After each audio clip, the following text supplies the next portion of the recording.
Hi, this is Forrest Lightberg with the Santa Barbara Response Network. I'm here with two very special guests today, Gina Carvalho and Aqeela Sherrills. Gina is the co-founder of the Santa Barbara Response Network, who invited our very special guest here today. In a moment, I'm going to introduce him. And Gina, I just want to say hello. We have, our participants are here now, our attendees, welcome. And Gina, if you have any opening words you'd like to share, please feel free. Yes. I want to welcome everybody to participate in the dialogue. So please put your questions in the chat. And we want to have an opportunity to engage in community with Aqeela. Before we introduce Aqeela, I just personally wanted to say that I've been a colleague and good friend of Aqeela Sherrills for many years when we were in Los Angeles, and supporting each other's work, community resilience, and trauma response.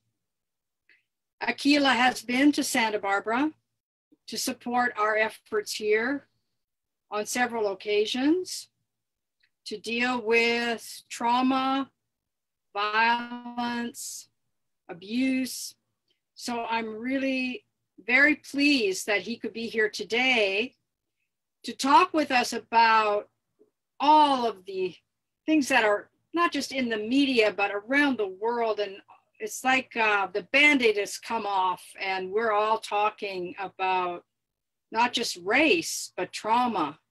And no better person to talk about this than Aqeela Sherrills. And so thank you, Aqeela, my friend and colleague in this fight. And you don't know about the Santa Barbara Response Network. So for anyone listening and for Aqeela, we started 12 years ago when we had a rash of suicides here in the community. And so the community got together, and the Santa Barbara Response Network grew out of that, trained in psychological first aid to be able to help with the trauma and de-escalate what was going on. And it was in our Latino community, and it was in rivaling with gang members at the time.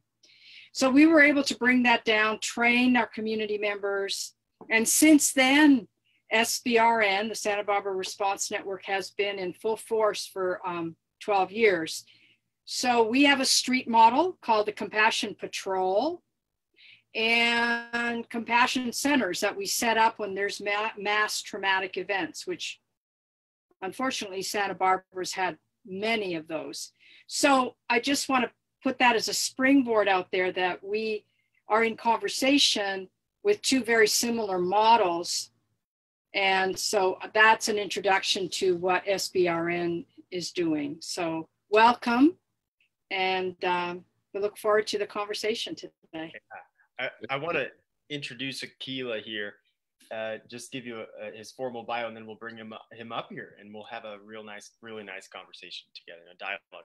And again, if you have any questions that you want to leave to our participants, questions or comments, please feel free to do so. This is very participatory, so we welcome your engagement. Aqeela Sherrills is a spirit-centered activist working to promote healing in marginalized communities and community ownership of public safety. He grew up in Watts, Los Angeles. A member of the Grape Street Crips, he fled the devastating violence in his community for college. At 19, he began working with football star Jim Brown and co-founded the Amer I Can program to heal gang violence around the country by negotiating peace treaties in those cities. In 1992, he helped forge a historic truce between the Crips and the Bloods in Watts. Aqeela is the director of the Newark, New Jersey Community Street Team, the Honorable Mayor Ross J. Baraka's Community-Based Violence Reduction Initiative.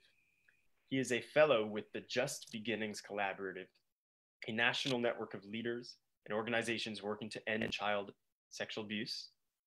And he serves as senior project manager at Shared Safety Initiative, Crime Survivors for Safety and Justice for Alliance for Safety and Justice, where his primary focus is meeting the unmet needs of victims of crime which includes healing, recovery, and prevention. Aqeela, thank you so much for joining us. Thank you so much, Gina and Forrest, for having me. And, good evening from my part of the world to the Santa Barbara Response Network. And I'm excited about our conversation today.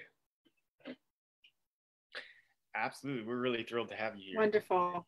And Gina has been just enthusiastically sharing about you all week with me. So thank you very much. It's really, really nice to meet you. Yes, yes. So if you would kindly describe the Newark model and the work of your community street team called the NCST, if you would describe that and let us know, is it replicable in other communities, and how does it work? Absolutely. So I direct the City of Newark's community-based public safety initiative, the Newark Community Street Team. We work through the lens that violence is a public health issue. And we have a three-pronged strategy that's focused on reducing violence and crime in the community. Our kind of first leg is our high-risk intervention team.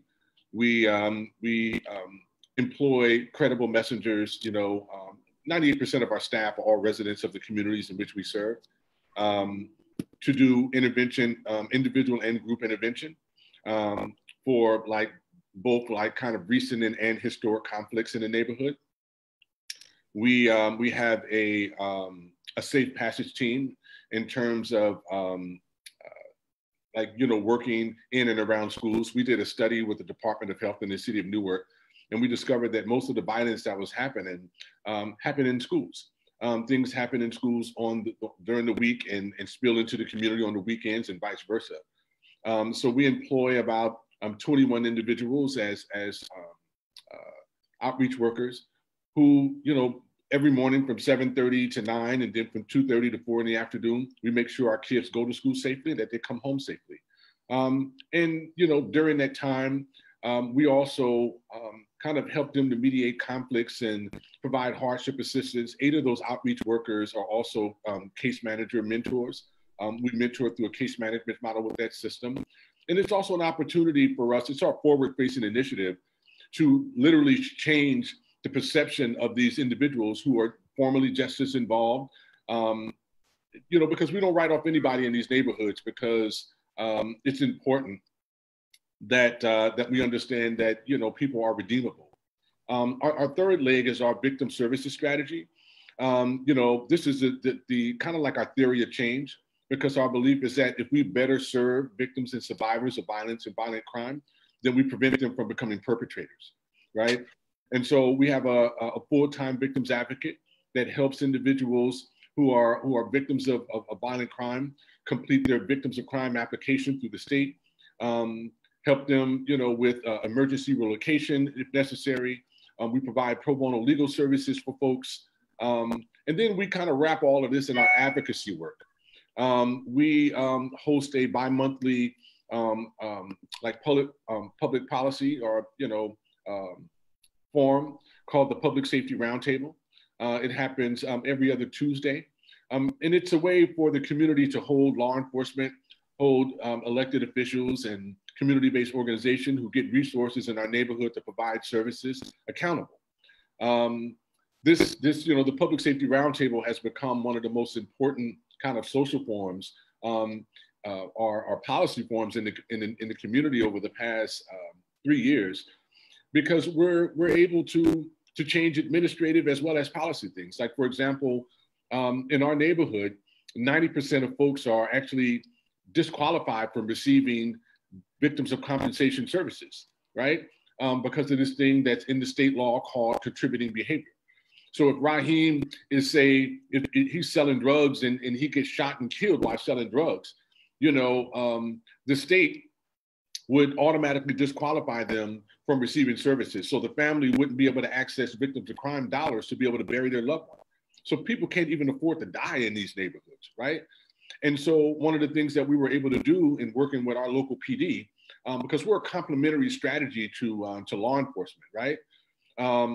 One of the things that we're able to do is work with our public safety director and our police chief and in changing, that administrative law, making sure that the detectives don't put victims, a suspect on their report, which automatically triggers the prosecutor's office denial.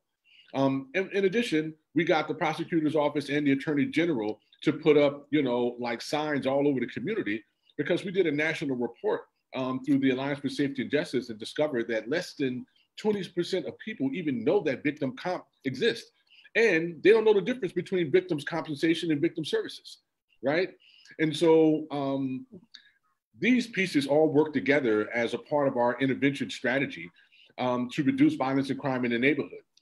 As a direct result of our work over the past 6 years that we've been in existence, just for example, in 2019, we had a negative 48% reduction in homicides in the South Ward. And this is, because we partner with law enforcement, we partner with other community-based organizations, we partner with our health department to be able to provide infrastructure. And to us, infrastructure is people, right? Who know how to work and access services through the system to be able to provide support for people's healing journey. Yeah. Wow. So yeah. That's amazing. And this model is absolutely replicable. I started in LA doing this work, some over 25 years ago. Yeah. The city of LA adopted our strategy of gang intervention, right, services, because it used to be called gang intervention, but now we call it community-based public safety, because we don't just intervene. And intervention is not interruption. You know what I'm saying? I mean, a lot of people associate community-based intervention with Interrupters, which is a documentary that was produced in Chicago by men and women who are, frontline interventionists in terms of mediating conflicts to a peaceful outcome. But intervention, community intervention encompasses like that three-pronged strategy, that it includes high-risk intervention and safe passage around schools, in addition to victim services, and wrapped in, this policy work. We've also launched the city's first hospital-based violence intervention program. So we have our outreach workers who are embedded in the hospital. So when people are harmed and they go to the hospital, we provide, we consent them into the program, provide psychosocial services, right? And then we do a safety plan so that we make sure that when Raheem is transitioning back into the community, we mediate that conflict that potentially sent them there. This is really important work, and it's an important distinction to understand that hospital intervention in many cases are kind of psychosocial services and wraparound services, and it's different from a safety plan in terms of community intervention, because we got to make sure that somebody intervenes on behalf of this individual and helps to mediate the conflicts in their life so that they're safe. Mm-hmm. Yes. Yeah.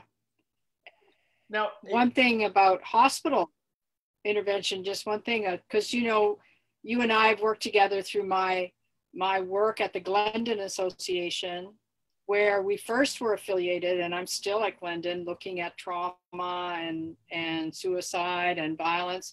And when an individual who's attempted suicide ends up in the hospital, similar to someone who's been in a violent incident, that safety plan is vital, because that person is at high risk. They think, oh, he's been in the hospital now, they fixed it. That's not what's happening. No. That transition point, that person is so vulnerable at that point that it's exactly the same thing. If we don't have those services and a clear plan, we're not going to be able to help that individual. So that's right. How I feel like there's mental health. Yeah. Yeah. Safety, is not, public safety is it's not the absence of violence or crime, and you don't necessarily, and I think that crime stats are a really inadequate way of measuring safety for people, right? To me, safety is the presence of well-being, and the infrastructure to support people in their respective healing journey. So we like to think that you know, in the culture, for far too often, you know, people say public safety and people say police, right? When police are actually only one small aspect of the public safety process. So we, you know, our belief is that you can't have public safety without the public, right? And so having a trained citizenry, you know, who engage, you know, their residents in a relationship-based strategy to help them to mediate their conflicts to a peaceful outcome is absolutely necessary in terms of complementing, you know, our law enforcement, right?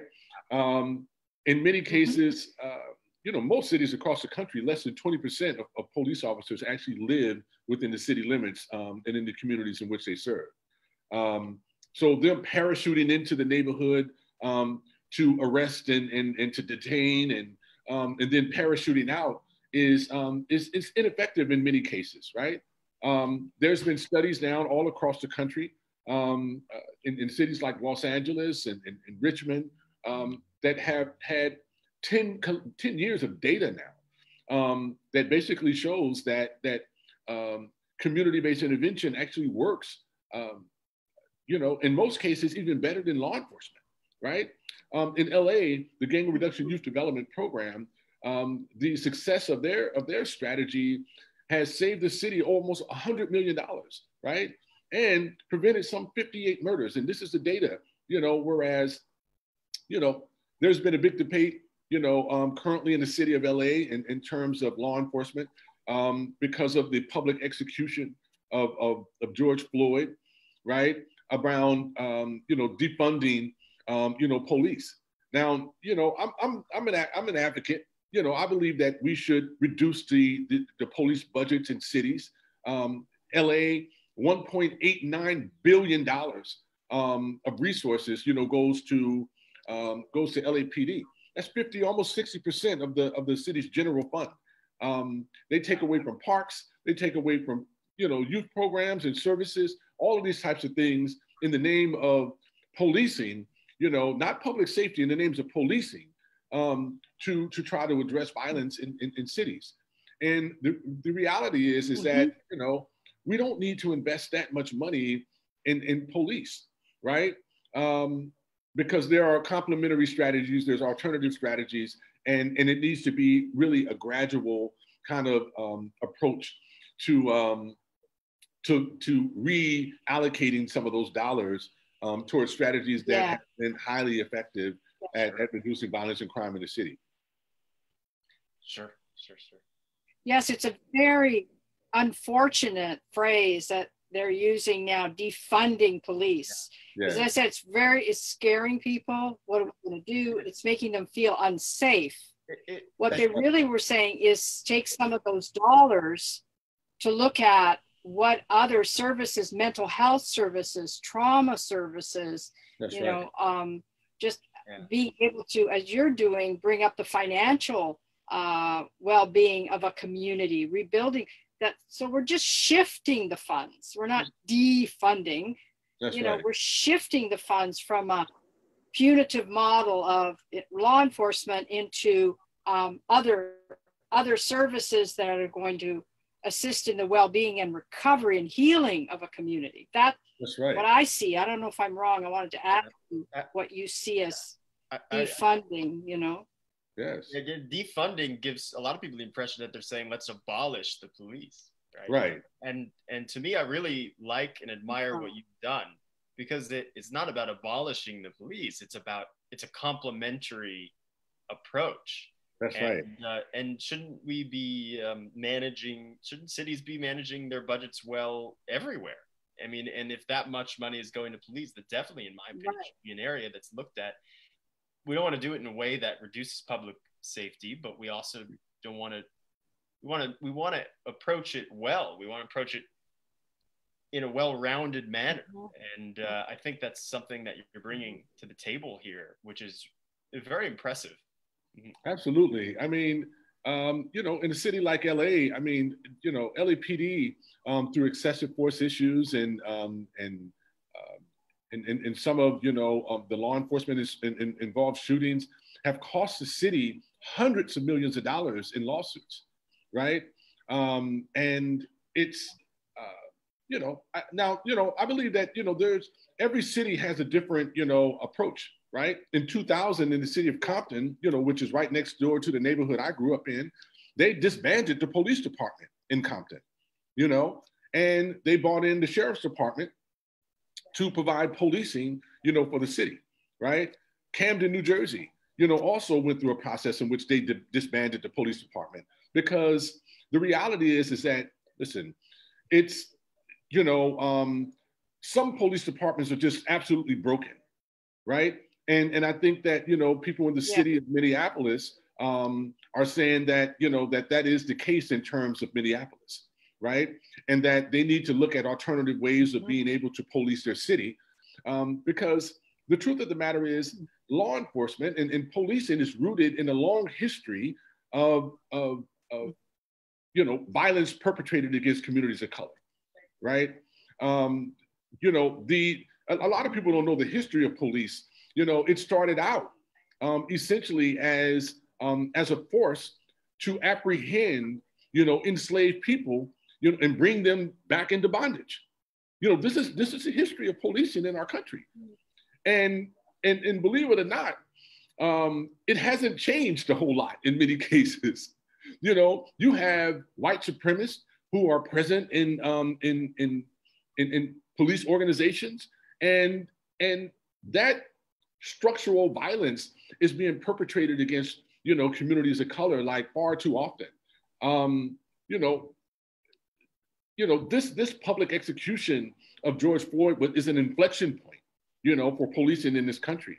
It says that we have to address, structural violence, institutional racism and implicit bias, that has happened far too long, against, Black and brown folks, in urban communities all across this country. And it's something that just can't be ignored anymore, right? And so, I believe that we should look at every single police department, and we should look at their history of excessive force.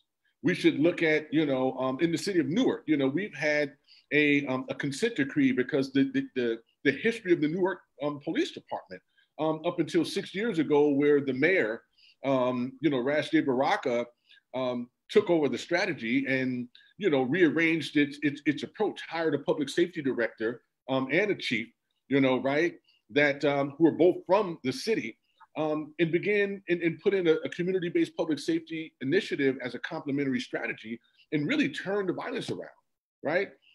Newark was in the top 10 most violent city list for 50 consecutive years, And then in 2016, we launched in 2014. In 2016, we had double-digit reductions in homicide, and we followed that up every year.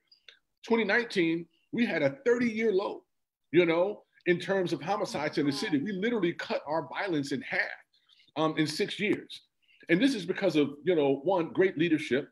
It's because we have a chief and a public safety director who understands safety. That's not just, that it's not policing only, but that it's a that you have to approach it through this public health model. You intervene, you prevent, you treat, right? So you have to approach it through that model. And so, we're at an inflection point. And this is an opportunity for us to really reform and reorganize policing in this country, because safety doesn't mean the same thing to everyone. Like in my community, when the police show up, people aren't like, oh, I'm relieved, the police is here, And in some, white communities across the country, the police show up and people might feel safe. It's just not the same. That's very good. So, absolutely. Somebody's chiming into the chat here and is asking a question. Okay. You live in a rural community. So where would you recommend beginning to have this conversation in the community? The city council, school board, et cetera? You got any thoughts on that? Absolutely. In rural communities, the conversation starts in the community, because the police work for the community. It's not the other way around. We don't work for them. Law enforcement officers are public servants. So you have to start with, you got to start with the community. You can't have public safety without the public. So you start with the public. and you engage a conversation about, how you view your police department and the services that it's providing to the residents. And if there's need for reform, then you take it to your elected officials, right? And you exercise your advocacy and your voice in terms of impacting those conversations. Again, every community is different. There's no one size fit all. This is why we talk about Newark as the Newark model. There's the LA model, there's the Chicago model, there's the Boston model. I don't believe in these cookie cutter concepts. I mean, there are a bunch of organizations out there who advise communities on public safety strategy. You got Cure Violence, which has done an exceptional job in terms of aggregating all of these best practices in terms of community strategy. However, a lot of their systems are actually built above like the community. And so it's not meant to guide and to develop the strategy. It's like, you have to organize community to be able to inform their strategy, right? You have organizations like the National Network with of Safe Communities with David Kennedy. And they do ceasefire models. They go in, they work with police departments, they engage them in procedural justice trainings and help them to develop law enforcement assisted diversion programs, and these BRI, they call them violence reduction initiatives, in which you do these call-ins and stuff of the top 1% of perpetrators of violence in the community, because they believe that if you address those particular individuals, then you can actually cut and reduce violence in cities. So you have a lot of different strategies there, right? And I think that our approach in Newark has been more organic, in that we didn't want to pull from those places. We the mayor was more interested in how do you build a authentic, kind of relationship-based approach in taking into account all of that the city of Newark has been through, its culture, and engage, the residents in that process, and it's worked. Yeah. Aqeela, I wanted to bring it to a little bit more of a personal level of our work together. You're very open about the fact of your trauma and the trauma that you affected you, and actually was a catalyst in some ways for you becoming an activist. And our work in trauma, and when we went to your neighborhood, when Glendon went there, you were one of the first people I heard talking about PTSD in these communities, because you said we live in a war zone, and there is so much unresolved trauma, intergenerational trauma. So I wanted to see if you could talk a little bit about that and the role that unresolved trauma plays in violence and in the communities, and what we can do, because that's our work right now here, to bring that into the light and help communities heal. So wonder if you could speak on that. Yeah, for those who don't know, I grew up in Watts, which is famously known for the Watts Rebellion in 1965. We say rebellion, some people say riot, right? Rebellion is the language of those who seek to overturn oppression, right? Our communities have been preyed upon, for hundreds of years, not because of anything that we've done, but because of white supremacy and systemic racism and violence that's been perpetrated on our communities, right? And a part of that is this whole self-hate culture, right? I grew up in the gang culture. For many social justice activists, we call this the longest running war in the history of this country, urban street gang wars, right? And between 1983 and 2003, in LA city and county alone, there were over 30,000 gang-related deaths. And it didn't include those who have been permanently maimed or incarcerated for the rest of their life behind their participation. The kids, the parents, everybody suffer from traumatic stress disorder, hypervigilance, vicarious trauma. The issue is that because we live in a system that's built on systemic racism and implicit bias, our trauma was never even addressed. You know, you've seen, you know, we were labeled gangs. And see, in the label itself, we didn't give ourselves that label, right? The label gang was meant to dehumanize the person behind it and to desensitize the public to their plight. Because when you say gang, people have this idea, you know, in their imagination of the mafia and these, you know, centralized and organized groups that are, you know, trying to control the drug trade or organized crime, when urban street gangs are fractured, dysfunctional individuals who are victims of a system that has scapegoated them and made them responsible for, you know, the violence that has been perpetrated against them. It's like blaming the victim. It's like this term that we use. We say that, you know, Black Americans were former slaves. We weren't former slaves. We were enslaved. You know, language is extremely important, because when you say enslaved, you put the onus on the perpetrator and not on the victim, right? And so, you know, growing up in Watts, you know, the first 3 stories on the news, right, would say 3 14-year-old Black boys were shot and killed on Central and 103rd. And people be like, oh my God, those babies, right? But if they said 3 gang members were shot and killed on 103rd, people be like, yeah, they deserve it. You know, we need to rid our community of these gang members. It'd be those same 14-year-old Black boys, right? But just because they slid in that term gang, you know, you know, they're desensitized and they're dehumanized. These folks were screaming out for help in their own way. They didn't speak the common language of the system, right?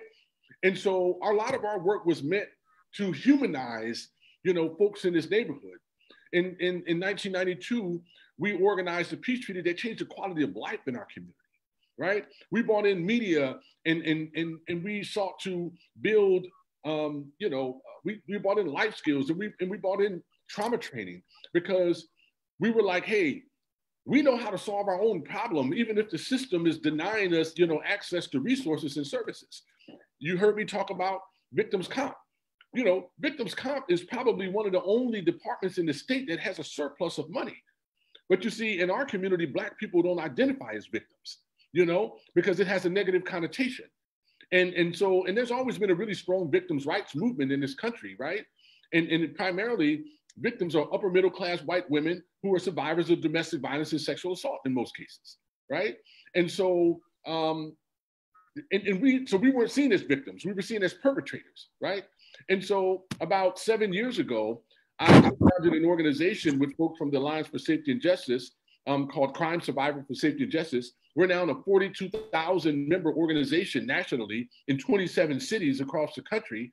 We changed the narrative in the state of California around who victims are, because we stopped calling ourselves victims and we call ourselves survivors, because survivor speaks to someone that's had an experience and conceivably they don't want it to happen to anyone else, and that they're engaged in their respective healing journey.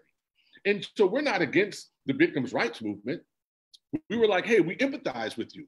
But somehow you began to partner with law enforcement, and law enforcement had utilized that to drive draconian laws in the state of California, like 3 strikes and you're out, or Prop 21 that tried our children as adults. They were like, oh, you're 14 years old, you do an adult crime, you do an adult time, which is the silliest thing I ever heard. These are children, you know, who are acting out of trauma, out of these wounds in their own personal life. And it's like, there's no such thing as an adult crime. It's such thing as a child who made a mistake, because they're redeemable, right? But, you know, this all goes back to the whole super predator myth that was created by the Clinton administration, you know, and, you know, the whole super predator idea of young Black and brown kids being super predators, you know, but we know that all of this stuff is a myth. And, you know, and so a lot of this historical conflict and trauma, you know, that we've suffered in this country, right, is the result of manifest destiny, you know, of this whole white supremacist theory, you know, that folks knew better than the indigenous people who lived here. And they perpetrated genocide against these folks. And people of African descent to this country and enslaved them for 350 years, and then 50 years of Jim Crow, right? And then they forced, our people of European descent to be bystanders to the dehumanizing experience. And in the process, we've all lost our soul. Now, here's the thing. There's nothing that we can do about history. As my mentor says, that history belongs to the ancestors, right? But we can do something about right now. And so, again, we're at an inflection point. When I saw the video of George Floyd's public execution, it brought me back, like, honestly, to Jesus Christ. You know what I'm saying? Being publicly executed for nothing, And, some people know about the mystery of Golgotha. When the side of Jesus was pierced and he cried out, why hast thou forsaken me, right? To me, it was like George Floyd crying out like for his mother, because to me, mother is synonymous with God, And it's like, there was a fissure that happened. There was an earthquake that happened after the execution of Jesus, right? And and similarly, the execution of George Floyd. And I'm not saying that George Floyd is Jesus and stuff and everything, but what I'm saying is that, like, there's a correlation. There was a fissure that happened in this country and around the world. It rippled, and so you have cities that are exploding as a result of this injustice that was perpetrated against this man. Where law enforcement, this cop, just stood on his neck for 8 minutes and 46 seconds and watched this man die with no remorse. He put his hand in his pocket. This is the callousness that Black men, there was a report that was recently done about 2 years ago by the Department of Justice and the Office of Victim of Crime that said Black men are the least helped and the most harmed in this culture. The least helped and the most harmed. We're invisible, right? I think that two of the most dehumanized groups in this country are Black men and police officers. Because of the history of that uniform, so much is embedded in that, And so you could be a wonderful person and put on that cop uniform and you inherit all of the history of wrongs that were perpetrated against people. And I'm not saying that every cop, is bad, but here's the issue. Those three other officers stood there and watched him murder this man. They were bystanders. They're complicit in the murder of George Floyd. And so this is the history of trauma in this country. We've all suffered it. And at the root of it, again, it's this sexual, physical, and psychological abuse that has desensitized us to the plight, of other people's suffering. And so to me, this is an opportunity for us to be able to really begin to see the humanity of each other. We have so many wars that are happening in and around the world, and it's like, now is the time to stop and to breathe, right?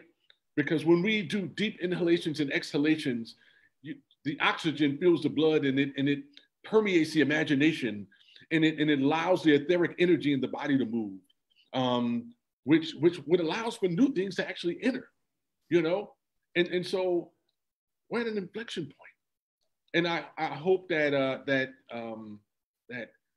we really harness the etheric energy of this moment and do something profound with it, as opposed to going back, to the way things are.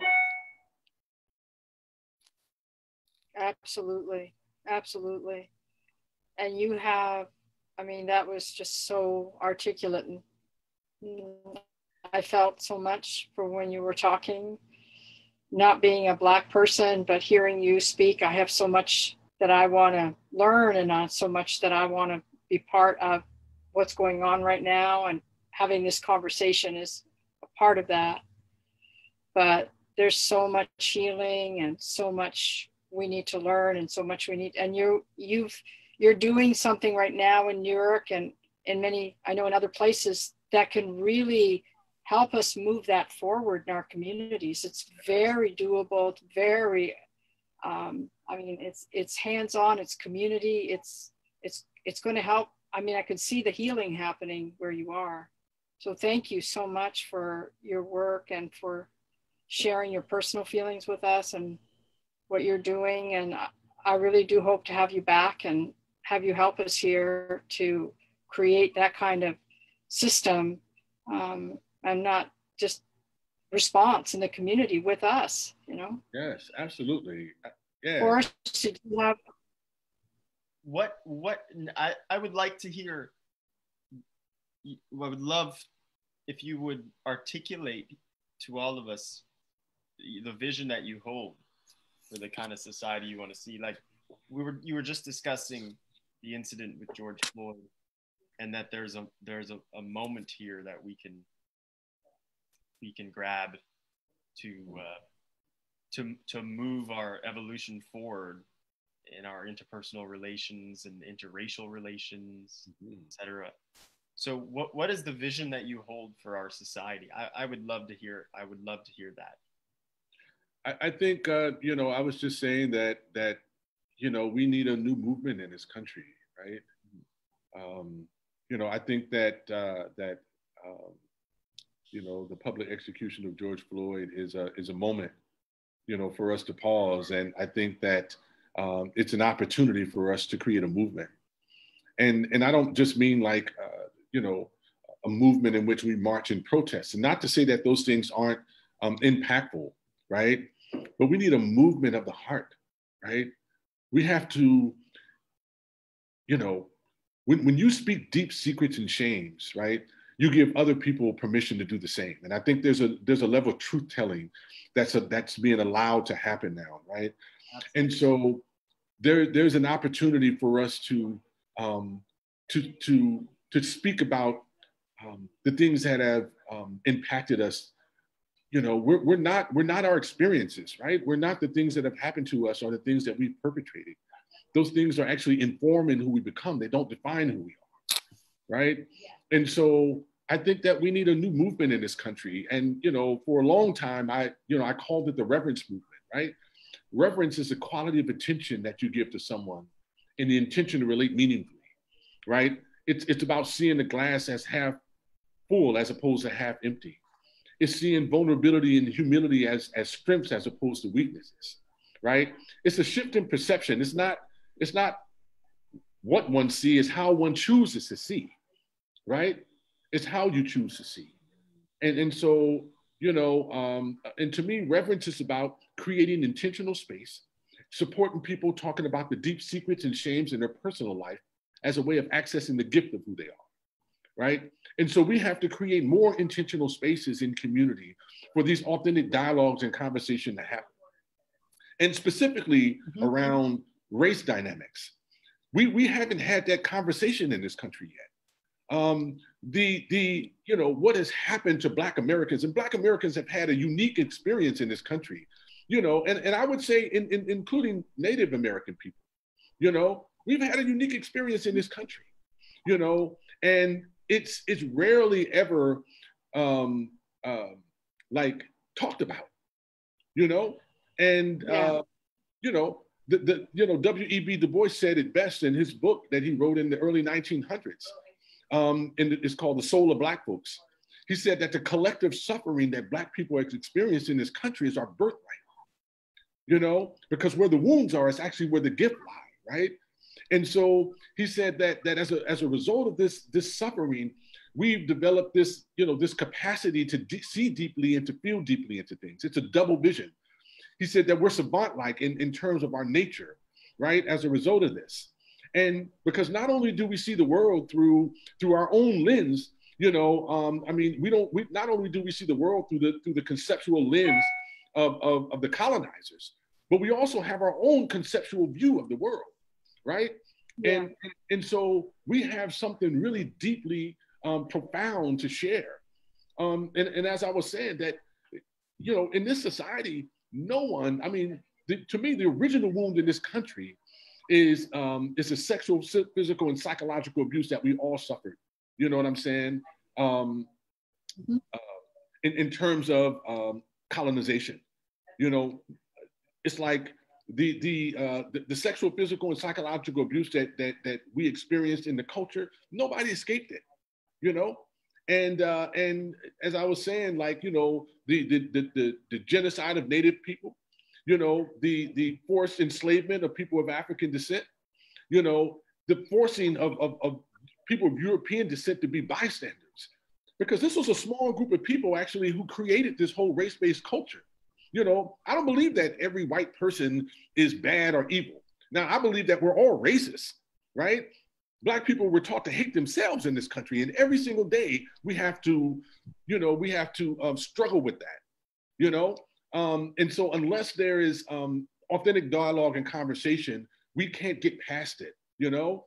And so, you know, I think that, you know, just in terms of the type of world that I want to see is a world where authentic dialogue and conversations are happening.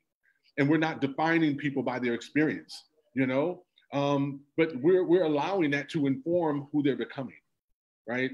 And so I try to live my life in that way and holding space for people's highest possibilities and probabilities to emerge. And you know, and I hope that people, you know, do the same for me, right? And so I think that, you know, that this is the beginning of something. And from that place, anything is possible. Anything is possible, you know, because I think it releases our creative genius and imagination into a world that we can imagine together, instead of, like, you know, someone trying to make the world for us, trying to solve our problems for us. I'm like, nah, we impacted people know best about how to resolve their own issues and solve their own problems. In most cases, we have structural systems that are in place that prevent us from accessing our joy, you know, and so, yeah. It's so true. It's so true. Thank you, Aqeela. Yeah, it's been really a pleasure to have this conversation with you. Wow, powerful. Yes, thank you. It's been share wonderful. This widely, Aqeela. Many people here, for you to share everything personally and what you're doing right now on every level. I'm so deeply grateful. Thank you for being with us today. And I want this to continue. And we should have some more dialogues here in our community, because we have a large Latino community. We do have a Black community as well, but we have a large Latino community, and there's a lot of similar issues going on right now with that community as well. So, yes. Yeah, thank you. Forrest, do you have anything you wanted to add before we, I know you have to. Just that. What did Lisa say? We have a chat here from Lisa. Not Lisa Firestone, but. We must all breathe, she says. Thank you, we must all breathe. Thanking us? Mm-hmm. That's wonderful. So I just want to let everyone know that. Supervisors. Excuse me? She works with the Board of Supervisors. Oh, lovely. So what did she have to say? Yes. Yeah. She just said thank you. She just said thank you. Yes, I see it here. Thanks. Yeah. Wonderful. Well, you know, Aqeela, thank you. Gina, yeah, this has been lovely, and I want to thank everyone for joining, all the attendees. Again, this is a broadcast by the Santa Barbara Response Network. Our website is sbresponsenetwork.org. You can contact us to either, if you would like to receive at any point our psychological first aid services, or if you would like to volunteer to provide them for other people in the community here, then you can contact us. Just go to our website at sbresponsenetwork.org. And this video will be posted on the YouTube channel that we have. So if you go to YouTube and just type in Santa Barbara Response Network, you'll find us there. So again, I want to thank you all for joining us. Gina and Aqeela, thank you so much for your time. And we will see. Thank you. I hope to speak with you again, Aqeela, and I'll see all of our attendees and wish you very well. All right. Thank you.